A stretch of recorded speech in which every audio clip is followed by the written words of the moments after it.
Rufaidan, hawaasa lafee dugdaa. Eenyummaa gad dhaabbataa qabaachuudhaaf hawaasni tokko jalqabaa beekumsa ofii isaatiif oomishuu danda'uudha qaba. Beekumsa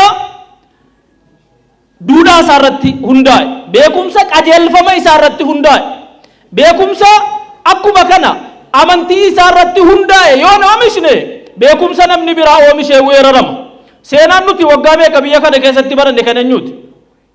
Seenaa Libda Dingil Yohaannis maali barataa baane? Maqaa kana waamuuf illee kan hin beekne waggaa meeqa kana baranne? Seenaa warra naannoo kanaa hayyoota aalimoota, seenaa gootota naannoo kanaa kitaaba kamtu barsiise? Hawaasa kamtu nama qaraasise? Duudhaa keenyaan walitti hidhee eenyu barsiise yoo jettan hin jiru. Maaliif? Nutu knowledge production yookiin beekumsa oomishuu keessa hin jirre. Kanaafuu beekumsa oomishuun amma dubartoota irraa jalqabee akkuma kana dargaggootaanis itti dabalamuudha qabaa, daa'imman irraas jalqabuudha qabaa. Warri kun gahee guddaadha nurraa baadhate.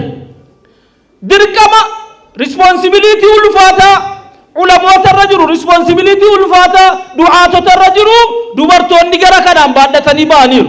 Of qofaa barachuu miti. Knowledgein kun bor oomishamee bifa dokumantiitiin, bifa hawaasa fayyaduun, bifa eenyummaa namaa bocee kaa'uun taa'uudha qaba malee akka kanatti of qofaa barannee taa'uu hin qabnu.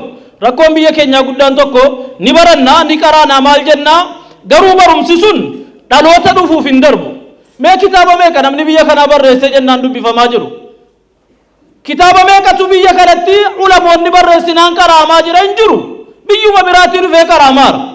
So isa barattan kana hojiitti jijjiiruutu qabxii ijoo tokkoo jechuudha. Inni kan hoggansaatti yoo dhufnu, hoggansa keessatti rakkoon guddaan jiru maa inni? Hoggansa mul'ata cimaa qabu akka ergamaa Rabbii alayhi salaatu wassalaam. Ergamaan Rabbii jaaniba daawaa keessatti mul'ata cimaa isaadhayyii qabu. La yablughanna haadha addiinu maa balaga allaylu wannahaar. Amantiin kun bakka halkaniif guyyaan qaqqabe hundaa ni qaqqabaa jedhan. Gaafa sana eessa jiru? Gaafa namni lamaaf sadi qofti islaamummaa hordofaa jiru.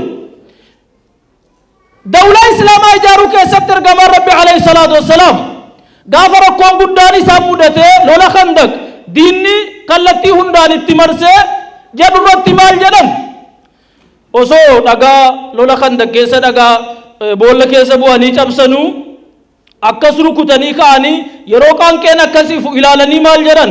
Allahu akbar utiitu mafaatiha Kisra wa ka'anni araa qasraha al-abyad jedhan ergamaan Rabbii alayhi salaatu wassalaam. Rakkoo cinqaa guddaa sana keessa dhaabbatanii Kisraa injifannoo Kisraa Rabbiin naa kenne. Kisra jechuun mootummaa biyya warra naannoo Iraanii fi yeroo sana ibidda gabbaru majuusaa akka addunyaatti sadarkaa tokkoffaa ture. Isa sana Rabbiin naa kenne jedhan. Itti aansanii kan Room, itti aansanii kan Sana'aa dabalan rakkoo cimaa keessa. Kun izzaa islaamaa ijaaruudha. Gaafa hijiraa maal jedhan ergamaan Rabbii alayhi salaatu wassalaam?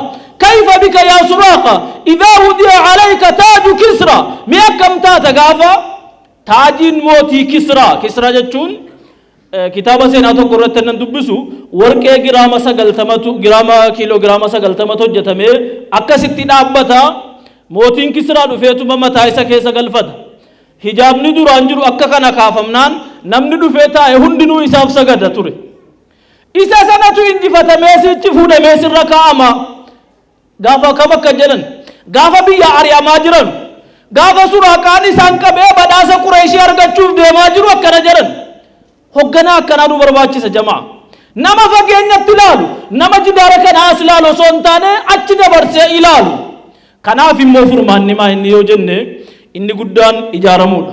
Ijaarsa akka Rufaidaa kana hedduu nu barbaachisa. Maaliif ijaarama barbaanna? Organizationin institutionin maal nu barbaachisa jennaan tokkoffaa galma keenya ga'uudhaaf ijaaramuutu murteessaadha. Galmi nuti ijaaramaan qaqqabnu maanni jennaan waan humna dhuunfaatiin namni dhuunfaan fiigee hin qaqqabne gaafa ijaaramne bira geenya waan ta'eef ijaaramuun dirqama. Akka islaamaatti ijaaramuun jalqabuma. Ergamaan Rabbii ergaman irraa kaasee alayhi salaatu wassalaam namni lama sadis dabalamaa dhufe ijaaramee wal qabaa deeme. Keenya immoo har'a qabsoomee kaan waan majlisa islaamaa jedhamu hokiidhaa bakka biyyaatti ummata bakka bu'u tokko muraasa wayii sirreessinee jirra. Tokkichi kun gahaa miti. Dhaabbanni nama oomishu akka kanaa ijaaramuudha qaba. Dhaabbanni barnoota oomishu ijaaramuudha qaba. Kan leenjisee hoggantoota oomishu ijaaramuudha qaba. Dargaggoonni sirriitti ijaaramuu qabu. Dubartoonni akkuma kana cimanitti fufuu qabu. Du'aatonni ijaaramuudha qaba. Yeroo ijaarame immoo wal dubbisaa, wal hubataa, walitti dhufee wal gargaaruudha qaba malee humni isaa kan wal diigu, kan wal faalleessu, kan wal hin hubanne ta'uudhaan qabu. Yaa jamaa, rakkoon guddaan biyya keenya ulamaaf dargaggoonni waliin deemuun baay'ee ulfaata. Qabatamu biyya keenya keessa jiru kun. Ijaaramni tokko ijaarama kaanii wal faallessa. Ilaalchi tokko ilaalcha kaanii irratti ijaarama. Kun ta'uudhaan qabu. Ijaarsa dubartootaa kana ulamoonni dargaggoonni sumna qabdan hundaan deeggaruu qabdu. Yeroo dargaggoonni ijaarame kunis deeggaruu qaba. Isinis majlisa deeggaruu qabdu, majlisni isin deeggaruu qaba. Yoo harka tokko taane bu'uura kaayyannee jenne malee islaamummaa gateettii tokkichaan baadhannee ceehuu hin dandeenyu. Kanaafuu akka cimne ijaaramnuun isiniin jedha. Majlisa magaalaa kanas haa ta'u kan godina kanaas wal bira dhaabbadhaa, rakkoo jiru furaa. Warri immoo dhaabbata kana qabdanii jirtan karoora bareedaa isaa baasaa. Karoora kanarratti galmi keenya maanni sirriitti adda baasaa. Galma kana ga'uudhaaf immoo isteeppii maaliin tarkaanfadhaa deemaa.